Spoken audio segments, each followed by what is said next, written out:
Kira-kira kalau benar-benar dari nol gitu belajar asuransi itu susah nggak sih kok menurut kok Gary? Susah ya, Win. Susah. Susah. Karena awalnya itu ya, kita nabung, kok uangnya nggak sesuai dengan yang kita tabung gitu loh. Bingung gitu. Dan terus jadi Hmm. dalam hati itu bergejolak.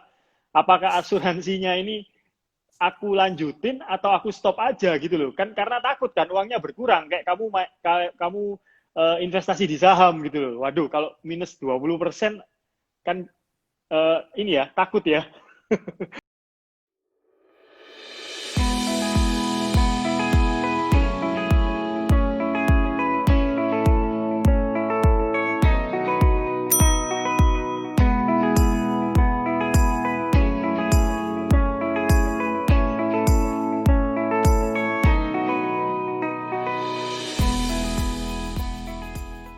Halo kok Gary. Halo, Vin. Apa kabar? Baik, baik. Gimana kok Gary? Hmm, ya, so far so good. Baik-baik di sini. Baik juga. Ntar kita tungguin yang lain ya. Oke, Vin. Nanti kita jam 5 kita mulai. Oh, halo, Mer.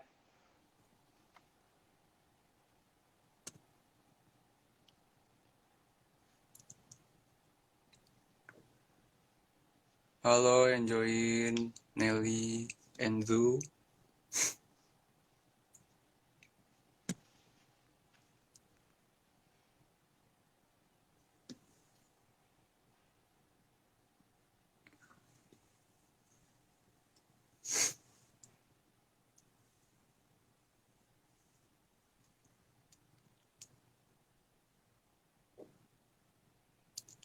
Halo Taufik.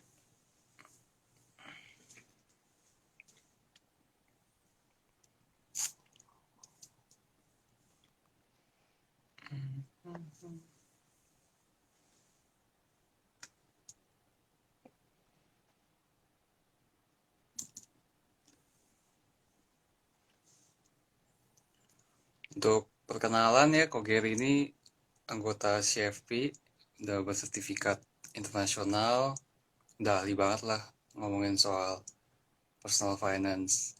Kok Gary udah mendalami asuransi, kira-kira belajar udah dari kapan kok?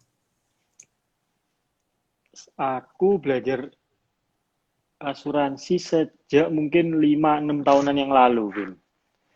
Jadi waktu itu Oh, eh, aku kerja di bank, terus juga sehari-hari ya jualan insurance gitu, Vin. Many kind of hmm, brand aku jual, kayak gitu. hmm, Terus hmm, hmm.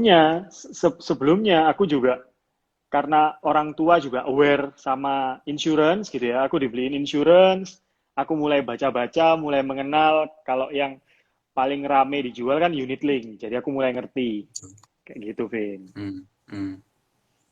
Kira-kira kalau benar-benar dari nol gitu belajar asuransi itu susah nggak sih kok menurut kok Gary? Susah ya, Vin. Susah. Susah. Karena awalnya itu ya, kita nabung, kok uangnya nggak sesuai dengan yang kita tabung gitu loh. Bingung gitu. Dan terus jadi Hmm, dalam hati itu bergejolak. Apakah asuransinya ini aku lanjutin atau aku stop aja gitu loh. Kan karena takut kan uangnya berkurang. Kayak kamu investasi di saham gitu loh. Waduh, kalau minus 20% kan ini ya, takut ya. ya, Kayak gitu. betul. Hmm. Kita bentar lagi mulai ya.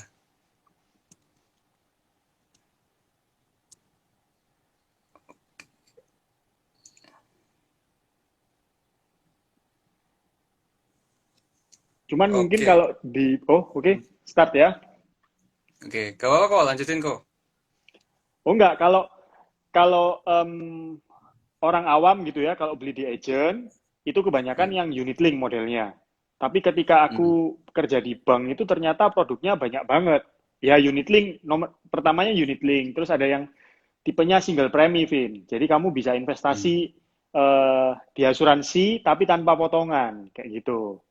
Dan sekali Investasi. bayar, lamsam Oh, ya oke. istilahnya, lamsam gitu. Jadi bayar di depan udah nggak ada ini lagi ya. nggak ada bayar-bayar lagi di belakang gitu. Nggak ada. Ada exit fee-nya, tapi kalau setelah tahun ketiga, tahun keempat gitu udah nggak ada. Exit fee-nya pun Oke. juga berapa ya? 543 kayak gitulah. Oh, oke, oke. Mm. Oke deh kok, kita mulai lah ya. Oke, yuk. Kita mulai Mm. mulai ini udah. Halo Rudy, Welly, kita mulai aja. Untuk awal-awal nih, menurut Ko Gary tuh asuransi tuh apa sih? Sebenarnya orang-orang pasti mikirnya macam-macam tuh asuransi. Nah, kalau dibilang asuransi, kira-kira menurut Ko Gary jawaban singkatnya apa kira-kira? Beli proteksi, udah itu aja fokusnya. Beli proteksi. Nggak usah pikir-pikir yang lain-lain. Jadi ketika kamu beli proteksi, berarti ada duit, ada uang yang kamu keluarkan, kamu spending untuk kamu bayarkan, gitu loh. Hmm. Jadi nggak usah mikirin investasinya, embel-embelnya yang lain nggak usah. Jadi fokusnya kamu beli proteksi, kayak gitu. Hmm. Nah, lanjut tuh ya kok ya. Hmm. Kalau kita ngomongin proteksi itu kan kita kalau di financial planning tuh sering banget tuh dengar kata proteksi, proteksi. Nah, proteksi itu apa sih maksudnya di financial planning tuh maksudnya apa sih? Dan kenapa sih kita harus punya asuransi gitu? Apa perannya asuransi itu dalam eh, keuangan pribadi kita sih sebenarnya? Gitu.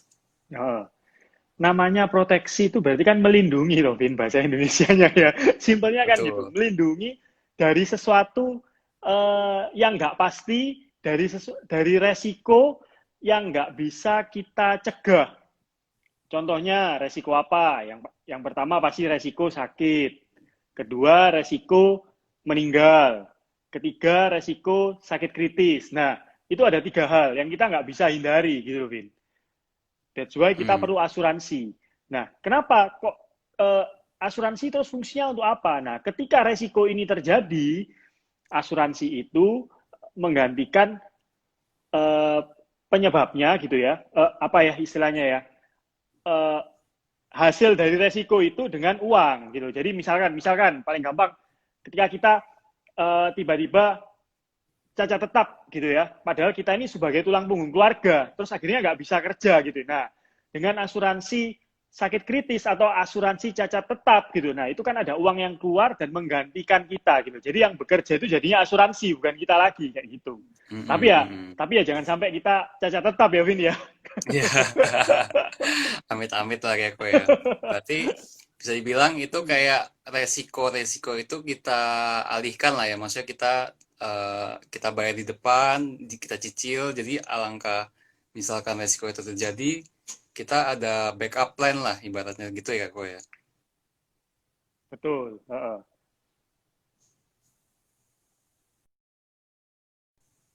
Ya, Vin. Oke. Lanjut ya gue ya.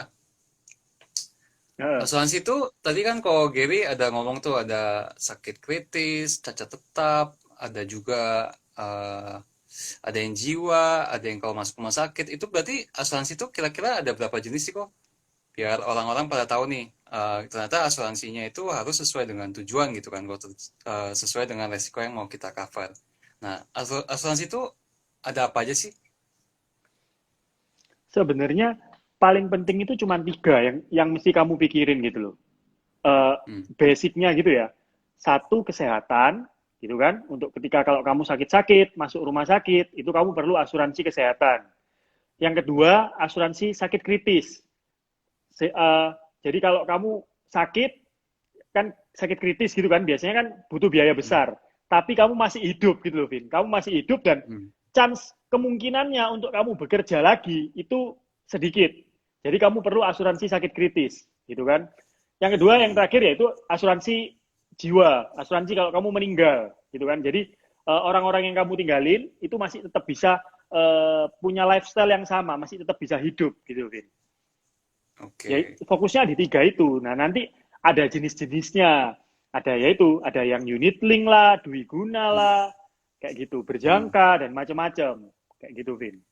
Hmm. Tapi pokoknya kalau kamu mau beli asuransi, pastiin dulu kamu mau beli yang jenis apa, kesehatan, sakit kritis atau jiwa, kayak gitu. Oke. Kalau gitu kan pasti kok Gary bilang, oh kalau gitu beli aja semuanya. Ada penyakit kritis, ada kesehatan, ada penyakit jiwa. ada sakit kesehatan juga. Hmm, hmm. Menurut Ko Gary tuh apakah misalkan nih kita masih muda misalkan untuk yang masih kuliah atau yang baru masuk kerja, apakah kita semua tuh harus beli asuransinya semua gitu semua macam atau ada jenis-jenis tertentu doang yang kita belinya tuh saat kita udah misalnya udah tua baru kita beli kalau masih muda nggak usah beli menurut Ko Gary gimana? Nah, untuk orang muda gitu ya, Vin ya, karena belum punya tanggungan, otomatis asuransi jiwa dan kritis itu belum mendesak untuk dibeli. Next time kamu harus Mhm. beli, tapi nggak sekarang. Nah, tapi kalau untuk asuransi kesehatan, bahkan kamu masih kecil aja, masih masih balita gitu, kamu mesti harus sudah Hmm. punya kayak gitu, Vin. Hmm. Minimal kamu Hmm. punya kayak BPJS lah. Pokoknya ada yang cover kesehatan kamu kayak gitu. Oke. Berarti minimal harus Hmm, punya BPJS ya kok ya. betul. Heeh. Nah, kalau gitu, kalau udah punya BPJS, asuransi kritis sama penyakit kritis sama jiwa tuh kapan sih kok butuhnya? Apakah saat udah punya tanggungan saja atau dari misalnya masih muda itu udah boleh beli, kalau punya duit apa gimana kalau menurut kau kiri? Nah, balik lagi, Vin. Tujuannya apa kamu beli asuransi jiwa gitu loh. Ya sebenarnya sih kalau biasanya aku sharing di kontenku gitu ya, sharing sharing di komunitasku, minimal kamu punya asuransi jiwa itu 100 jutaan dulu lah untuk pertama kali. Entah kamu sudah menikah atau belum. Kenapa? Setidaknya ketika kamu meninggal gitu ya, kamu itu nggak ngerepotin biaya biaya Hmm, pemakamannya, terus kamu dikubur beli beli apa tanah tanah tanah. kuburannya atau kamu Hmm, dikremasi gitu, itu kamu nggak ngerepotin hmm, orang yang kamu tinggalkan gitu loh. Jadi hmm, hmm, minimal punya UP sebesar itu. Nah terus nextnya ya sebenarnya lebih banyak ke kalau kamu sudah jadi tulang punggung gitu loh. Kan nanti kan macam-macam tuh. Kamu pengen anak kamu sekolah, kuliah. Nah kalau sampai waktu tengah jalan kamu sedang mengumpulkan, kamu nabung, kamu investasi, terus tiba-tiba anak kamu tiba-tiba kamunya kok anak kamunya meninggal, kan tetap hmm, anakmu tetap harus kuliah, otomatis betul. UP jiwanya harus sebesar dana pendidikan anak kamu. Terus Hmm, atau misalkan nih uh, kamu masih usia bekerja gitu ya, usia produktif. Nah, otomatis kan kamu juga menanggung biaya hidup istri kamu, anak kamu gitu kan. Nah, itu harus betul. dihitung tuh. Harus dihitung sebulannya kamu habis berapa sih untuk anak dan istri kamu gitu loh, biaya Hmm, hidupnya. Let's say 10 juta misalkan. Berarti setahun 120. Berarti kalau sampai kamu usia pensiun berapa? Misalkan kamu pensiun 20 tahun lagi, berarti berapa? 120 kali 10 kali 20. 20. 2,4 M. Nah, kan itu udah kelihatan mata kayak gitu. Hmm. Berarti untuk teman-teman yang lain diulang lagi ya, minimal itu kalau menurut Kogeri di Hmm. eh, pengeluaran per bulan dijadikan setahun lalu dikalikan dengan jumlah waktu yang tersisa sampai pensiun gitu ya kok ya. Nah, tapi balik lagi, Vin. Macam-macam Hmm, hitungannya. Ada yang bilang juga eh, 1 bulan ini ya, expense-mu 1 bulan gitu kan, hmm, hmm, dikali setahun, terus dikali cukup antara 6 sampai 7 tahun aja. hmm, Diharapkan, hopefully, masa sih dalam 6 sampai 7 tahun itu, misalkan istri kamu gitu ya, istrimu ya, nggak bisa bekerja, kayak gitu. Atau ada juga yang tadi, sampai masa eh, produktif kamu, sampai kamu misalkan pensiun umur 55. Nah, itu dihitung berapa. Nah, yang hmm, terakhir ada juga bisa kayak gini. eh, Biaya bulanan tadi kan 10 juta tuh. 10 juta setahun betul. 120 juta. Ya, Kamu eh, bagi dengan rate deposito. Jadi misalkan 120 juta dibagi rate deposito 6%, let's say. 6%. hmm, Nah, 120 bagi 6% jadi berapa ya, Vin ya? Jadi eh, kali 2M lima lah. belas ya, hmm, Misalkan 2M gitu ya, Vin ya. Nah, berarti betul. harapannya gitu kan, Hmm, kalau uang 2M-nya itu nanti keluar, kita depositokan. Nah, itu kan setiap tahunnya kan bisa untuk biaya hidup. hmm. Kayak Hidup dari gitu. bunga ya kok ya. Hidup dari bunga. Sambil ya cari pekerjaan. Anak Hmm, dan istrinya.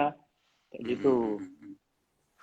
Aku pernah dengar-dengar juga itu berarti harus dihitungnya juga dari financial goals-nya ya kok ya. Misalkan mau anaknya sekolah di mana. Nah, itu juga harus dimasukin juga tuh ya ke UP-nya gitu ya. Betul, Vin. Heeh.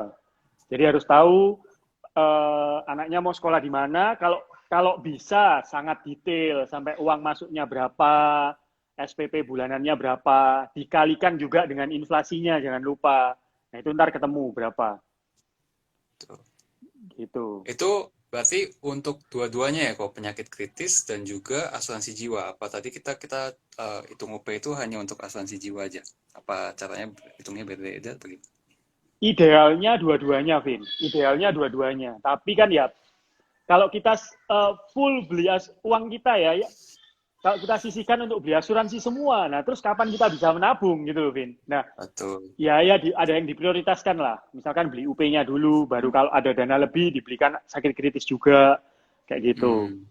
Hmm. Oh, Hmm. tapi jangan lupa, ya ketika kita mengumpulkan uang pertanggungan jiwa gitu ya, ya mulai dikumpulkan juga sakit kritis 500 juta dulu gitu loh. Bukan untuk pengganti biaya hidup, enggak. Tapi kalau memang benar-benar sakit kritis, misalkan uh, sampai cuci darah, terus atau apa ya, cancer gitu kan, itu memang makan biaya yang cukup banyak juga kan. Nah itu Betul. Hmm. sakit kritisnya juga untuk membayar itu, kayak gitu. Hmm. Jadi kalau bisa disingkat sebenarnya tuh penyakit kritis tuh untuk menggantikan income yang hilang juga lah ya. Ya, Gitu. Oke. Nah, eh, tadi kan kok Gary bilang kalau gitu jangan asuransi jangan beli kebanyakan juga. Kalau kebanyakan kan berarti kita duitnya untuk nabung kan jadi nggak ada gitu ya kok Gary ya. hmm, hmm. Menurut kok Gary tuh untuk asuransi tuh yang wajar itu berapa persen dari income sih kok? Kalau menurut yang kita pelajari gitu ya, Vin ya, ada rumusnya 40, 30, 20, 10, 50, 30, 20, di mana kurang lebih 20% itu untuk menabung dan investasi gitu. Hmm. Nah, dari angka 20% itu, nah itu mungkin bisa dibagi dua. 10% untuk asuransi, 10% untuk menabung. Kayak gitu. Hmm. Tergantung juga mana yang urgent gitu. Jadi sebenarnya eh, kira-kira kalau mau di rule of thumb itu sebenarnya 10%, tapi balik lagi ke kondisi masing-masing ya kok ya. Mungkin kondisinya berbeda, perlu asuransi orang tuanya dan mungkin melebihi pendapatannya, itu ya tetap mau gak mau ya harus ambil gitu ya kok ya. Hmm. Oke, oke, oke. Nah, itu kan sebenarnya kalau kita ngomongin UP itu kan sebenarnya fase hidup kita berbeda-beda kok. Sebenarnya expense kita kan juga naik, mungkin makin lama makin naik lah ya kok ya. Kalau kita pakai Hmm. rumus Hmm. UP yang tadi kan akan berubah-berubah tuh sebenarnya. Oke. Kita review polis tuh harus berapa lama sekali sih kok? Karena kayaknya jarang banget nih kalau udah punya polis pasti lama baru di review. Menurut kau Gary paling optimal review berapa lama sekali sih? Kalau biasanya orang-orang bilang 5 tahun sekali. 5 tahun sekali karena terutama kalau asuransi kesehatan itu yang paling detail kan dia. Dia punya biaya kamarnya suka berubah karena ada faktor inflasinya juga gitu kan. Terus peritilan-peritilan kecilnya itu operasi besar, operasi kecil dan lain-lainnya itu juga kan ada Hmm. berubahnya juga setiap 5 tahun Hmm. sekali gitu. Tapi balik lagi Vin, kayak servis mobil lah. Kalau servis mobil itu kan ada servis besar, ada servis kecil Vin. Betul. Iya kan? Servis Hmm. besarnya setiap mungkin kelipatan 50.000 atau Hmm. uh, kelipatan genap kayak gitu kan. Nah, tetap tetap harus ada servis kecilnya, Vin. Nah, servis kecilnya itu setahun sekali. Untuk ngecek juga nilai tunaimu masih ada nggak, masih cukup nggak untuk 1 tahun ke depan. Nah, jangan sampai ketika kamu lalai, nggak aware dengan nilai tunai kamu, tiba-tiba asuransinya lapse, ya Hmm. ya emang sayang ya, Vin ya, gitu. Hmm. Hmm. Hmm. Hmm. Oke, kita ngomongin soal nilai tunai nih kok sekarang. Nilai tunai Nah, itu apa sih kok? Apakah ini kan sebenarnya kita ngomongin tentang produk unit link nih kok. Nah, hmm. kira-kira buat orang yang awam soal asuransi nih, kira-kira produk unit link itu apa sih? Pasti mereka sering dengar unit link tapi nggak ngerti tuh unit link itu cara kerjanya gimana sih kok? Sebenarnya gini loh konsepnya gitu. Nggak usah bingung unit link apa gitu. Konsepnya gini. Kamu beli asuransi gitu kan. Hmm. Bayar tadi kan beli proteksi aku di depan bilang. Ya. Beli proteksi kamu harus bayar setiap bulan, setiap tahun selama asuransinya hidup gitu. Karena kamu beli biaya gitu kan Vin ya. Atau kalau Betul. kadang kan kita bilang kalau kamu langganan Netflix gitu ya, langganan subscribe TV kabel gitu. Kalau kalau kamu nggak bayar ya TV kabelnya hangus gitu kan. Nah sama, Hmm. ketika kamu beli asuransi itu juga kamu langganan asuransi. Nah, Hmm. bedanya unit link dan bukan unit link atau non unit link itu cuma dua. Sorry, maksudnya gini. Kalau unit link itu kamu dibantuin nabung, anggaplah ada toplesnya nih. Kamu nabung di toples ini. Hmm. Nah, kalau sewaktu-waktu kamu nggak sempat bayar subscription asuransinya, kamu bisa ambil dari toples ini gitu loh, Vin. Oke. Unit link fungsinya untuk itu. Nah, sedangkan kalau yang non unit link, ya kamu mau nggak mau setiap bulan atau setiap tahun ya harus bayar subscription-nya. Kayak gitu. Oke. I see, I see. Nah, menurut Kak Gary, kebanyakan kalau agen jual unit link ini kan pasti mereka seringnya ngomong, oh bayarnya cuma 10 tahun, habis itu nggak usah bayar lagi. Nah, itu tuh mitos atau fakta tuh kok kira-kira? Ya itu fakta. Fakta, Vin. Itu fakta yang menjerumuskan, Vin. Itu, Vin. Fakta yang menjerumuskan.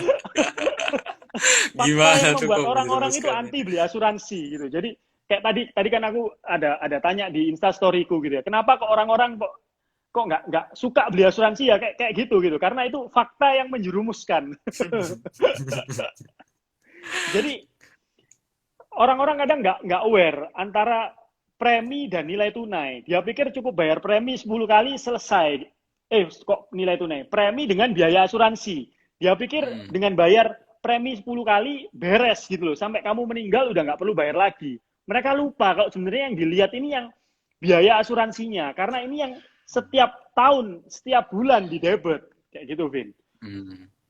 Nah, kalau Itu di kalau debit. misalkan cuma bayar 10 tahun gitu ya, terus nanti tahun ke-15 ada inflasi juga, biaya asuransinya naik gitu ya, akhirnya nggak cukup, nilai tunainya ya mau nggak mau ya lapse gitu. Oke. Oke.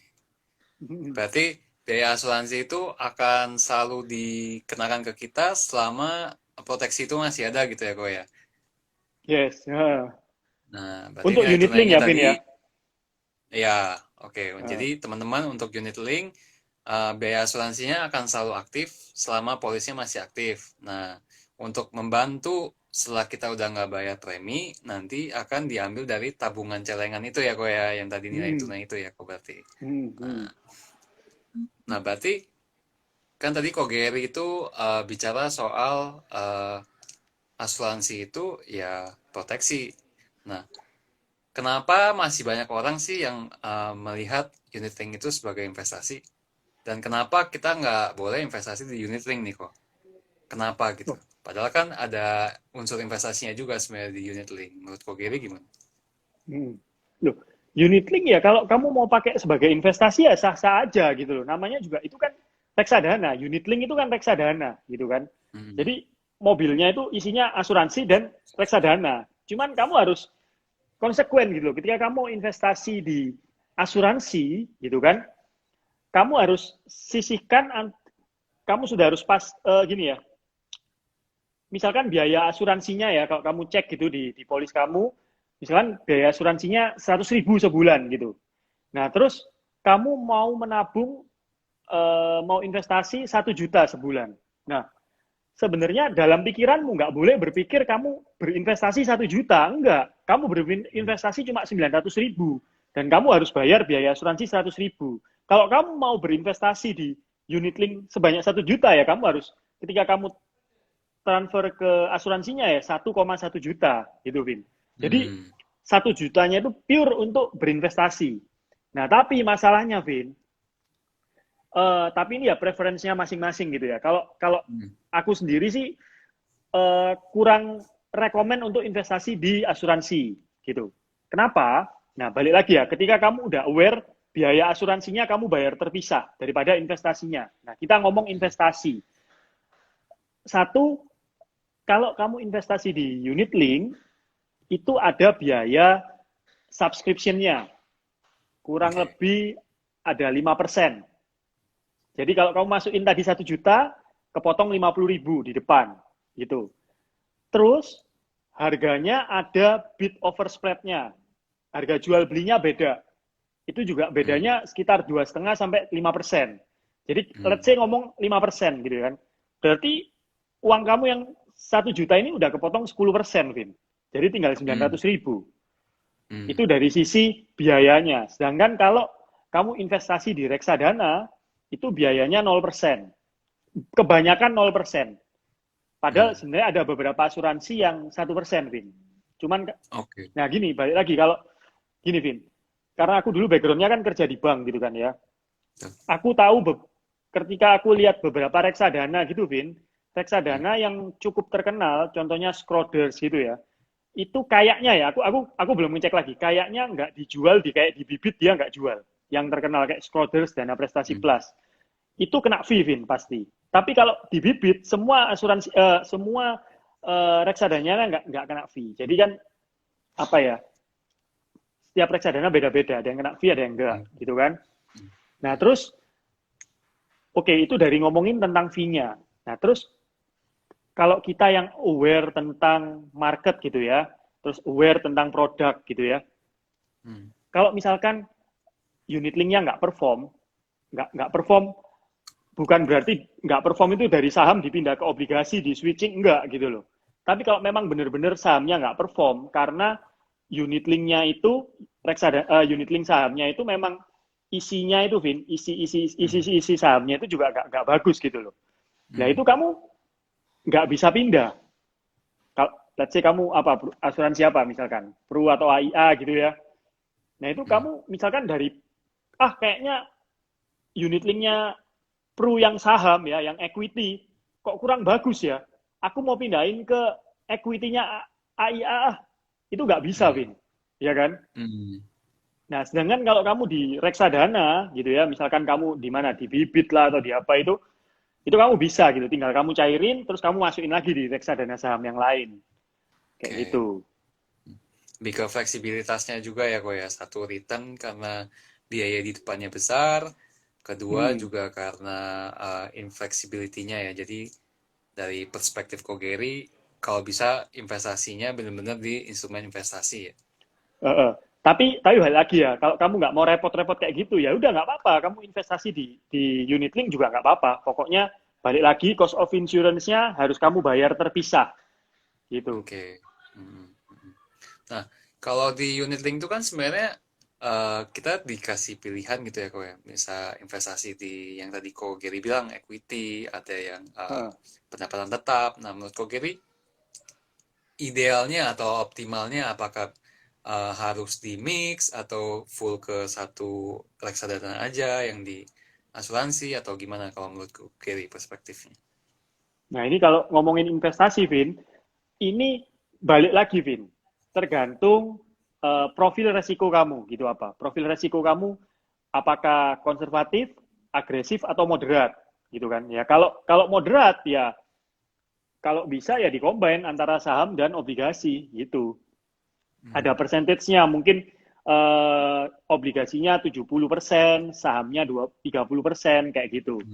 Tapi kalau memang pure agresif, ya udah maksimalkan aja semua di saham, nggak masalah. Unit link saham ya, bukan saham, unit link saham. Gitu. Nah, berarti kita kira-kira udah bahas lumayan detail lah ya mengenai unit link.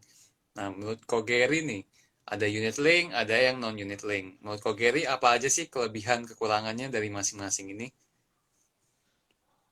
Kalau unit link, balik lagi tadi ya, itu bantu kamu kalau tiba-tiba kamu nggak sempat bayar asuransinya, gitu kan? Nah, kalau kamu pakai yang tradisional, itu kamu harus disiplin. Kelebihannya kamu bisa lebih banyak produk investasi yang kamu ikuti gitu loh. Kalau unit link tadi kan cuma nggak terlalu fleksibel. Kalau non unit link bisa di tempat lain gitu dan banyak pilihannya kayak gitu. Terus secara biaya, Vin, cost of insurance-nya gitu kan. Kalau kesehatan itu kurang lebih sama, Vin. Gitu loh. Kurang lebih sama. Nah, yang agak berbeda ketika kita ngomongin tentang asuransi jiwa yang pakai unit link atau non unit link. Nah, ini agak tricky, Vin. Karena yang non-unit link, gitu kan, karena tidak dibayar seumur hidup, biasanya ada jangka waktunya, Vin. Entah 5 Hmm. tahun kah, atau 10 tahun, otomatis preminya akan mahal. Gitu. Tapi, balik lagi, tapi terjamin. Ketika kamu misalkan beli UP-nya 1M, ya udah, ketika nanti meninggal gitu ya, keluarnya ya 1M. Kamu nggak usah bingung-bingung, polismu lapse. Itu yang Hmm. tradisional. Tapi preminya cukup mahal gitu. Nah, kalau unit link itu kan fleksibel. Balik lagi Hmm. fleksibel dan sebenarnya kan harus dibayar sampai tutup usia tuh, sampai jangka Hmm. panjang. Nah, Hmm. otomatis biaya asuransinya nggak semahal tradisional. Atau paling gampang gini, kalau tradisional bayar 5 tahun, let's say ngomong 20 juta setahun. Berarti kan Hmm. 5 tahun 100 juta. Hmm. Karena kamu uh, untuk bayarnya kan cuma 5 tahun aja gitu loh. Nah, Hmm. sedangkan karena unit link sampai kamu meninggal, let's say kamu baru beli umur 20, terus jangka waktu proteksinya 99, nah itu dibagi tuh sama unit linknya. Berarti kan 200 juta dibagi berapa? 99 dikurangin 20, berarti Hmm. berapa? 70 79. tahun lah, let's say ngomong 70 tahun. Nah, itu kan 70. jadi lebih murah biaya asuransinya. Hmm. Kayak gitu. Hmm. Hmm. Oke. Jadi ya balik lagi kamu suka yang mana gitu, nggak ada yang terbaik. Hmm. Hmm. Jadi kalau mau diringkas, untuk unit link, dia Hmm. membantu kita kalau kita tiba-tiba nggak bisa bayar ya kok ya. Nah, tapi Hmm. kalau untuk yang tradisional atau yang non unit link, sebenarnya preminya lebih murah, relatif lebih murah kalau dibandingkan unit link, kecuali yang produk yang whole life tadi ya, yang langsung bayar Oh. di depan, langsung proteksi seumur hidup. Dan juga kalau yang tradisional itu kita bisa pilih investasi di mana aja, nggak terbatas pada produknya di unit link gitu ya kok ya. Hmm. Hmm. Nah, soal asuransi nih kok. Tadi kan ada asuransi kesehatan, ada penyakit kritis, sama asuransi jiwa. Untuk misalnya kan tadi kita bahas kalau kesehatan itu kita wajib ambil dari kita muda ya. Oh. Apa aja sih kok yang maksudnya yang harus jadi pertimbangan kita saat kita cari asuransi kesehatan? Gini ya. Yang pasti harganya dulu, Vin. Masuk kantong kamu apa Harga. enggak gitu.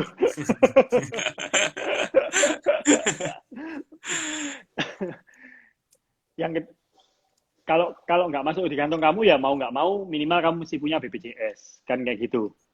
Hmm. Terus ada beberapa asuransi yang dia punya plannya bermacam-macam. Ada yang sampai 10 plan, ada yang cuma 5 plan. Nah, itu pastikan dulu sesuai dengan budget kamu, gitu kan? Hmm. Nah, yang kedua, yang ketiga gitu. Kalau bisa punya asuransi yang sistemnya cashless gitu. Jadi lebih mudah lah kalau ke rumah sakit kamu sebenarnya nggak usah kontak ke agentmu gitu ya, langsung aja kasih kartunya, ntar ketika dicek sama pihak rumah sakit, ntar keluar tuh plafonmu apa aja, kayak Hmm. gitu. Hmm. Dan yang keempat sebenarnya, kalau aku sih, kalau menurutku gitu ya, perusahaannya nggak seberapa penting, Vin. Ya pokoknya plafonnya masuk di kamu dan juga ya bonafit lah perusahaannya, RBC-nya gitu kan, Hmm. risk based costingnya kan di atas 120% gitu ya, pokoknya aman lah perusahaannya kan. Nah, Hmm. buat aku yang lebih penting adalah agennya. Agennya itu siap bantuin kamu nggak gitu loh. Jangan sampai ketika kamu udah beli asuransi, terus kamu ditinggal, Vin. Udah kamu urus-urus sendiri, masuk rumah sakit ya, Hmm. salahmu sendiri, kapok gitu. Kan nggak gitu. Tapi agennya tetap mau bantu kamu, very helpful, ditelepon enak, ya kayak gitulah. Kalau Hmm. perusahaan, ya ginilah, kayak buat aku sih, karena buat aku ya kayak beli mobil lah gitu loh. Apa sih bedanya Honda Mobilio, R3, Avanza, ya tergantung preferensinya orang masing-masing lah gitu loh. Hmm. Gitu. Hmm. Jadi fokuslah carilah ke agen yang tepat ya kok ya. Betul. Kalau agennya tepat, bantuin mau klaim segala macam, pasti prosesnya lebih menyenangkan gitu ya kok ya. Hmm. Oh, sama satu lagi, Vin. Juga hati-hati, jangan macam-macam dengan apa ya, medical check up, atau Hmm. nggak jujur di awal. Nah, kalau kamu nggak jujur di awal beli asuransi, Terus Hmm. ketika kamu sakit, dicek ternyata ada apa? Ada pre-existing condition, ada penyakit yang sebenarnya kamu nggak boleh untuk ikut kayak gitu. Terus ternyata dicek ada, terus akhirnya asuransinya nggak bisa kamu klaim. Nah itu kan salah kamu sendiri gitu loh. Jangan sampai Hmm. terjerumus lah gitu. Oke. Cari agen yang nggak berilmu hitam lah, Vin gitu, Vin. Kita. Nggak ngajarin kamu yang nggak kayak gitu loh. Oke, oke, oke. Gitu. Kita ngomongin soal klaim tadi kok. Kan tadi kok Gary ada bilang jangan pernah bohong saat soal ditanya ke keadaan medis nih. Hmm. Berarti kan ada beberapa kejadian tuh orang bohong gitu ya, ibaratnya soal kejadian medis menyebabkan gagal klaim, nggak bisa klaim segala macam. Nah, menurut kok Gary, apa aja sih yang bisa menyebabkan gagal klaim gitu? Apa aja yang harus kita aware gitu? Ya sebenarnya gini ya, kalau kita kita masih muda sih nggak terlalu uh, impact gitu ya, karena ya kalau masih muda sih belum ada sakitnya ya, Vin ya. Hmm. tapi tapi begitu begitu udah tua, nah itu loh biasanya kan sakit-sakit yang apa ya kayak gula, diabetes kayak gitu kan, atau pernah cancer, hepatitis. Nah itu kan yang harus aware kita ya. Terus juga biasanya berhubungan dengan berat badan juga kayak gitu. Hmm. Ya itu harus aware ya kita ya. Oke. Gitu. Oke. Kita ngomong-ngomong lagi nih kok soal misalnya Nah, ada istilah underinsured, overinsured. Itu apa sih kok maksudnya? ya berarti kalau under kan di bawah gitu ya.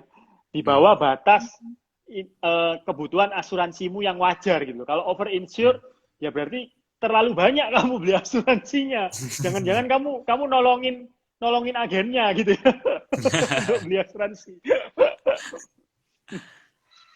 Gitu. Berarti berarti kalau overinsured gitu berarti ibaratnya ada satu titik di mana menurut Kogeri itu kebanyakan lah polis asuransinya ya kan?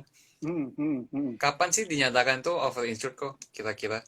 Karena kan orang pasti mikir, oh ya kalau gua mampu preminya cairnya banyak, apa UP-nya cairnya banyak, berarti nggak masalah dong gitu. Tapi ini ada Hmm, hmm, kata-kata overinsured nih. Kira-kira apa sih kok itu maksudnya? hmm. Nah, gini, kalau kesehatan gitu ya, Vin ya.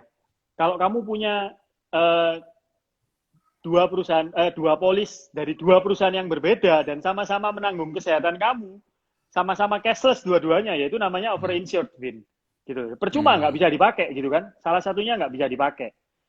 Gitu. Jadi pastikan jangan sampai kamu punya punya double. Kecuali memang yang satunya untuk cashlessnya, yang satunya bisa untuk apa? Santunan ya, santunan harian itu Hmm. it's okay gitu. Tapi kalau dua-duanya kartu kesehatan ya percuma gitu kan nggak bisa. Sekarang kan nggak bisa Hmm. kayak gitu. Terus kalau uh, gini ya, kita kan financial planning itu kan ya juga punya tujuan keuangan, Tovin. Terus tadi Betul. kan 20% lah gitu kan batasnya Hmm. kita untuk menabung gitu. Nah, kalau Hmm. sampai kamu dari 100% in kamu 50% untuk bayar asuransi itu ya over insured, Vin. 20% gede banget ya. Gitu sih. Tapi biasanya sih Oh. paling ini ya di kesehatan lah. Jangan sampai kedabelan kayak gitu terus ketika klaim tiba-tiba yang satu nggak bisa kan kan rugi gitu. Hmm. Apalagi biaya asuransi untuk kesehatan itu gede banget. Paling mahal kan kesehatan, Vin. Paling mahal ya Gitu. dibanding yang lain ya kue berarti. Hmm. Asuransi kesehatan. Oke. Ngomong-ngomong soal jenis-jenis asuransi lagi nih kok. Tadi ada asuransi kesehatan, penyakit kritis, jiwa. Nah, yang sering-sering kita dengar ini asuransi pendidikan. Itu apa sih kok asuransi pendidikan? Itu tuh sebenarnya apa ya? Bahasa marketing aja, Vin, gitu loh. Nggak ada yang namanya asuransi pendidikan, gitu, Vin. Sebenarnya itu adalah asuransi jiwa. Asuransi jiwa di mana memproteksi dana pendidikan, gitu. Jadi sebenarnya nggak ada yang namanya asuransi pendidikan itu. Nah terus ya balik lagi karena yang diproteksi adalah dana pendidikannya, sehingga apa? Sehingga kalau kalau terjadi resiko si anak ini tetap bisa sekolah, tetap bisa kuliah gitu. Nah berarti Hmm. balik lagi kalau uangnya yang diproteksi, siapa penghasil uangnya gitu kan? Apakah yang bekerja papanya atau mamanya? Kan tapi kebanyakan kan papanya gitu ya. Berarti yang diproteksi Hmm. adalah papanya. Sebesar apa? Ya sebesar dana pendidikannya. Berapa? Misalkan setelah dihitung keluarnya 1 miliar. Ya udah beli asuransi UP yang nilainya 1 miliar. Nah, tapi ada juga beberapa asuransi yang dia ngomong asuransi pendidikan karena ada jendela-jendela tertentu dia kasih nilai tunai pasti, manfaat pasti gitu. Jadi ketika nanti Hmm. anak kamu SD keluar 50 juta, anak kamu SMP keluar lagi berapa persen gitu. Nah, tapi balik lagi Vin, balik lagi sebenarnya kalau ngikutin ilmu financial planning, asuransi yang kasih kamu manfaat tunai itu sebenarnya eh, mereka pun sebenarnya ya nggak tahu kok. Memangnya tahu anakmu ketika SD itu keluar duit berapa gitu.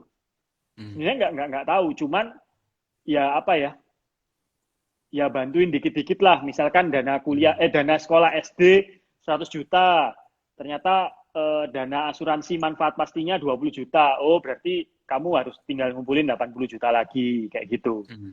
Tapi kalau Hmm. exact pasti keluar 100 juta itu kayaknya nggak mungkin. Atau bisa dibuat mungkin keluar 100 juta. Bisa, bisa. Tapi premi yang kamu bayar akan jauh lebih mahal. Nah itu udah nggak efektif. Lebih baik kamu investasi itu lebih lebih ringan kamu bayarnya, gitu Vin. Hmm. Hmm. Hmm. Jadi kalau kita rekap, asuransi pendidikan tuh sebenarnya cuma gimmick. Intinya itu Hmm. sebenarnya asuransi jiwa yang memproteksi dana kebutuhan kita kalau anak kita mau sekolah lah ya gitu ya kok ya. Hmm. Hmm. Nah, aku sering dengar juga nih kok beberapa kali tawarin juga nih lewat sama agen bank gitu ya, ditawarin asuransi Dwiguna gitu. Itu apa ya kok ya? Hmm. Asuransi Dwiguna itu. Itu asuransi yang punya dwi itu dua, guna itu manfaat, punya dua manfaat gitu. Satu kasih manfaat eh, jiwa biasanya ya, jiwa kalau meninggal apalagi kecelakaan gitu ya. Itu biasanya keluar nanti UP-nya 100% kah atau 150% kalau kecelakaan. Terus yang kedua memberikan manfaat tunai, manfaat uang kayak gitu. Jadi ada dua manfaatnya gitu, Vin. Hmm. Manfaat tunai itu maksudnya gimana kok? Ya ketika asuransinya, oh nah asuransinya ada jatuh temponya, Vin. Ada jatuh temponya, Hmm. misalkan Hmm. 5 tahun atau 1 tahun bahkan ada juga. Hmm. Nah itu ketika nanti jatuh tempo, nilai pokoknya kamu kembali dan juga beserta bunganya, misalnya kayak gitu. Oh, Atau oke. kayak tadi yang dana pendidikan tadi, nah itu juga sebenarnya diwiguna juga sih. Nah itu nanti ada jendelanya, Hmm. eh, Hmm. keluar berapa persen gitu ya. Ya tergantung asuransinya apa sih, Vin, gitu. Hmm. Berarti mirip-mirip tabungan lah ya kok ya. Kita nabung, Hmm, selama kita nabung diproteksi, nah setelah kita ada periode nabungnya udah lewat, duitnya balik gitu ya kok ya, kira-kira gitu ya. ya dengan ya ada Oke. bunganya sedikit lah. Oke, oke, oke. Nah, Hmm, tadi kita ngomongin soal buat pendidikan nih kok, asuransi. Nah, hmm. kalau untuk warisan gitu, bisa nggak sih kok asuransi itu?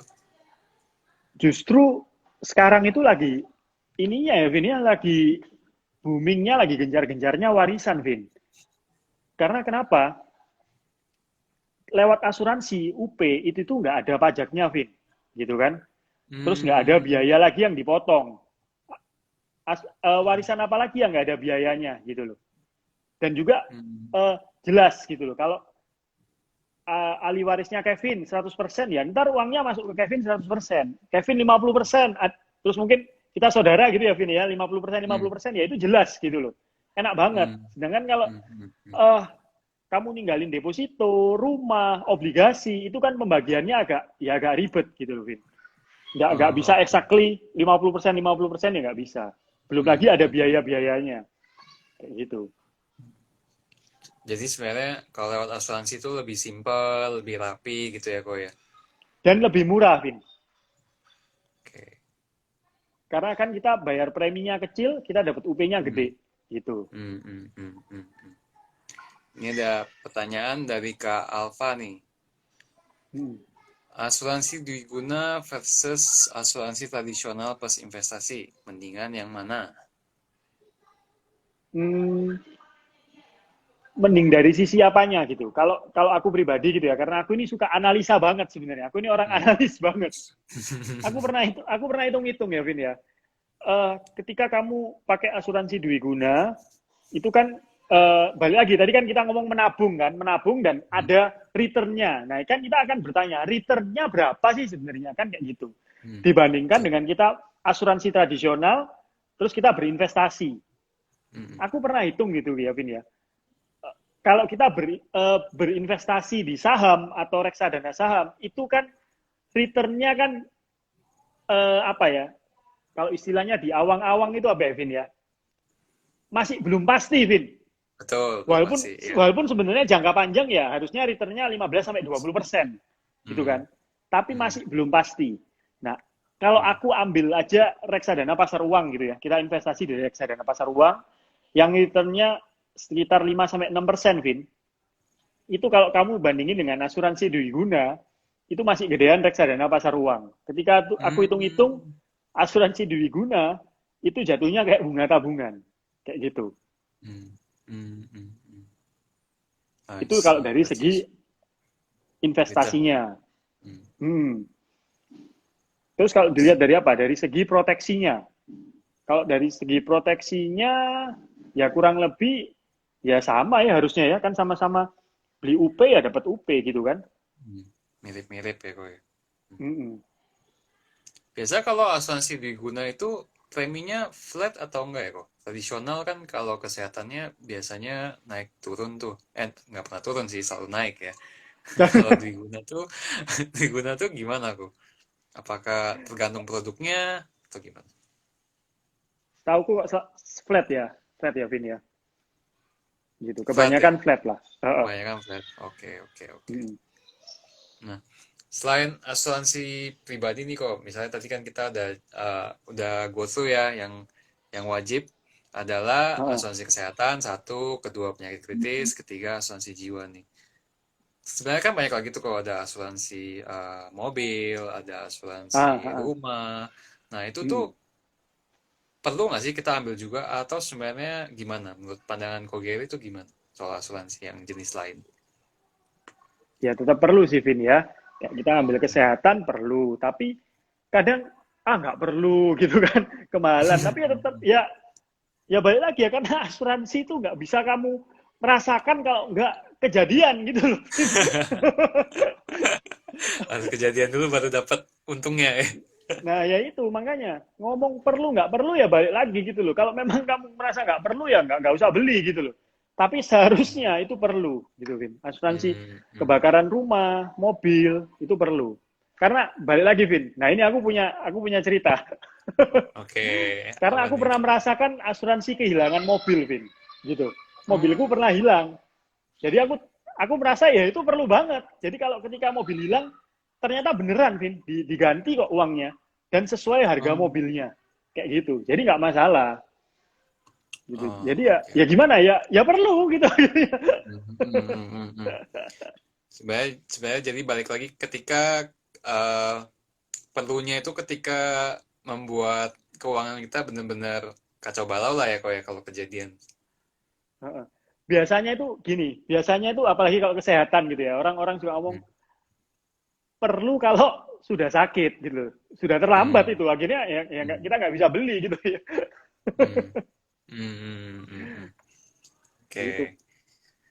Nah, menurut kau Gary nih soal asuransi nih, mungkin banyak mitos-mitos ya atau Hmm. fakta-fakta yang orang-orang kira itu sebagai fakta yang sudah pasti, tapi ternyata itu nggak pasti gitu, itu salah gitu. Itu apa aja sih menurut kau Gary? Eh, Beli asuransi tambah tua tambah mahal. Itu Hmm, itu sebenarnya cuma gimmick kalau menurut aku, gitu kan. hmm, Sebenarnya eh, kalau ngomong kesehatan gitu ya, itu kamu mau tua, kamu mau beli dari sekarang, kamu mau beli nanti umur umur 40, umur 50, sebenarnya kalau asuransi kesehatan itu sudah ada price list-nya, Vin. Kalau umur Hmm. 20 mungkin harganya 1 juta. Umur ntar naik ke 30 harganya jadi 1,5. Bukan berarti ketika, misalkan gini, Vin, kamu sekarang misalkan umur 25 gitu ya. Kamu umur 25, terus bayar rutin asuransi sampai kamu di umur 30.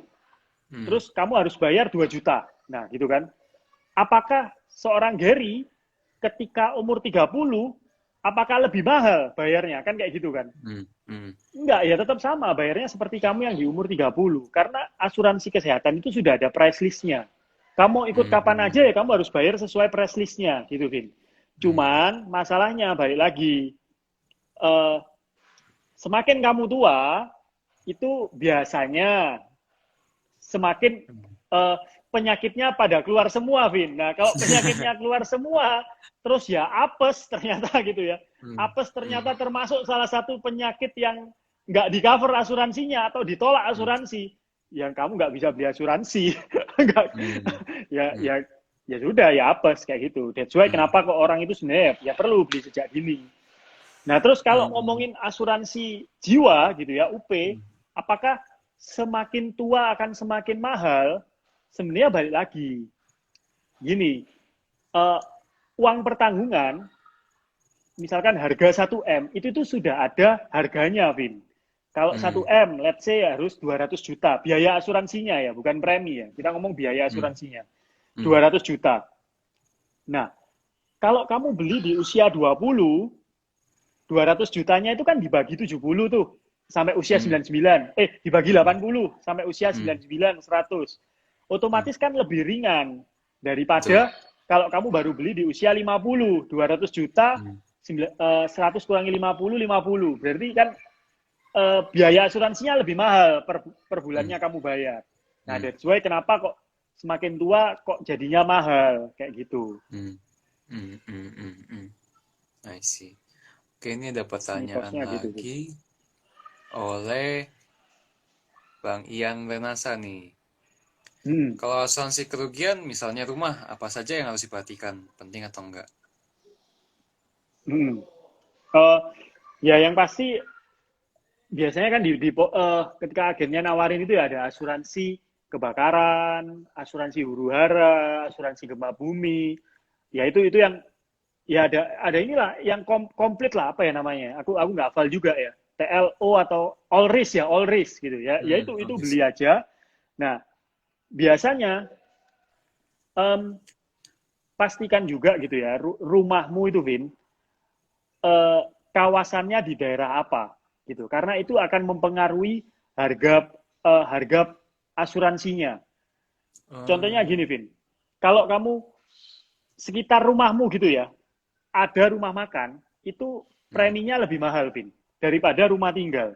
Karena apa? Chance untuk rumah rumah makannya itu kebakaran kan gede kan, karena kan ada apa? Ada Hmm. kegiatan masak memasak kan, menggunakan Betul, betul, api, betul. gas gitu kan.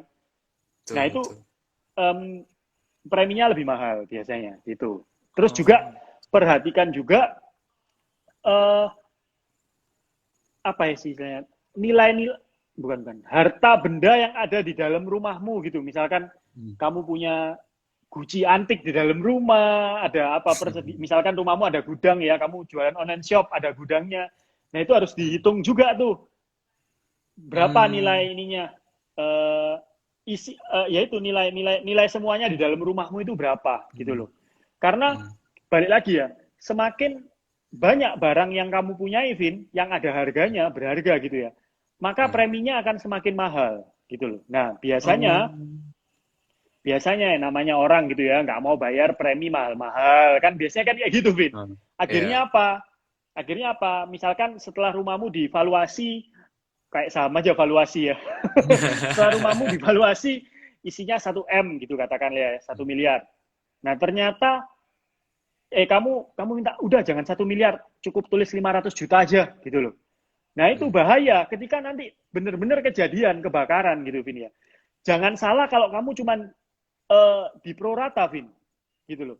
Jadi Hmm. uh, misalkan kebakarannya ternyata memakan cuman 50% rumahmu. Nah, itu yang di cover bukan 1 miliar dikali 50% loh, Vin. Enggak, tapi ya 500 jutanya yang dikali 50%. Nah, kan kamu malah rugi gitu loh. Oh, gitu. I see, I see. Jadi ya harus ini ya, jujur ya. Hmm, hmm, hmm, hmm, hmm, hmm.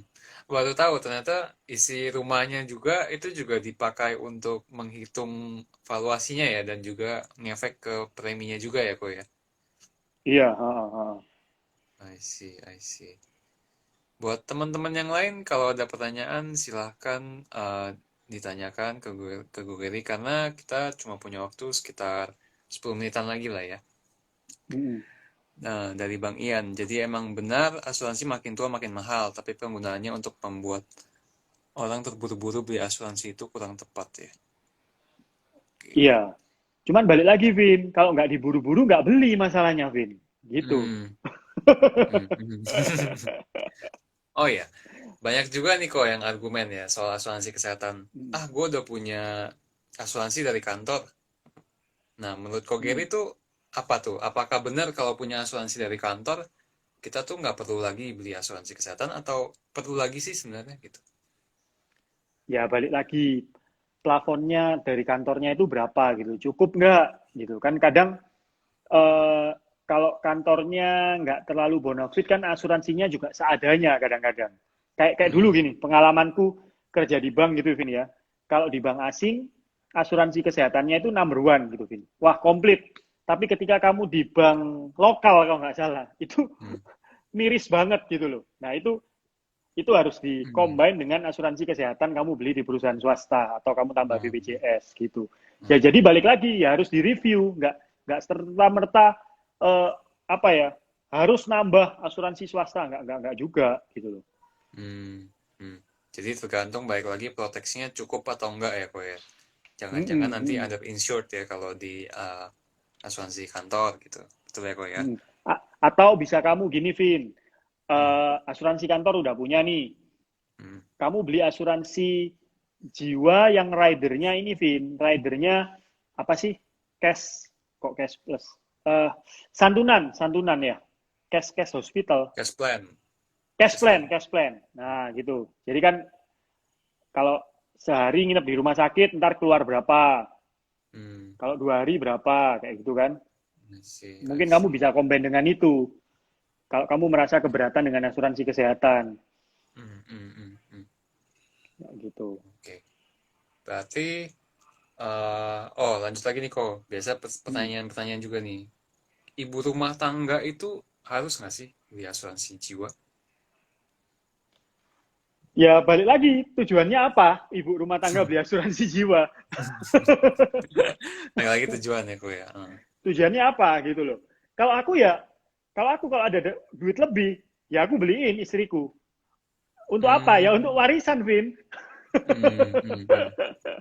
Bagus. Untuk warisan. Kayak gitu. Hmm, Tapi ya nggak ada urgensinya gitu. Kecuali memang ada tujuan tertentu ya. Gitu. Tapi hmm. kalau kamu udah berlebihan, ya kamu beliin istrimu asuransi ya nggak masalah. toh, toh ahli warisnya juga kita-kita juga nih, Vin. Oke, oke. Oke kok, kira-kira nih kok, kita udah mau bentar lagi udah mau selesai nih kok. Ada Hmm. pesan-pesan nggak sih kok yang kira-kira kok Gary tuh